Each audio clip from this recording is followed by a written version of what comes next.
Okay mga papi, done installation po tayo dito sa Honda ADB 160. Nag-avail sila sir ng promo package natin. Ito po yung kinabit natin sa motor ni sir. Zenlo X7S 80 watts.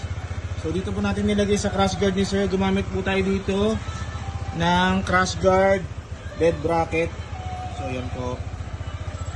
Ayan.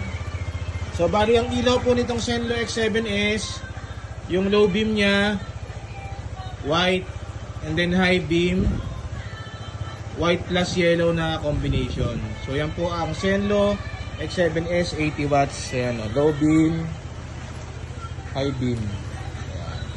Ating gamit na switch MSM 3-way switch. Dito siya nakapwesto sa ilalim ng left switch. Sa passing naglagay po tayo black passing switch. Ayan, passing, low beam, passing.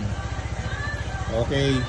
Sa busina ni sir, PIA Auto Style horn, dual horn setup, stock horn selector switch. Dito po tayo naglagay hero switch po sa loob ng bulsa.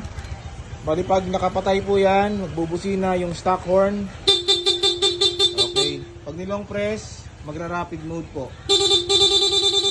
Pinakabit ni sir yung rapid. PIA horn. Okay, rapid.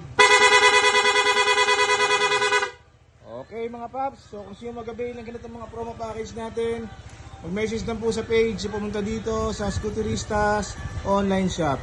Maraming salamat po.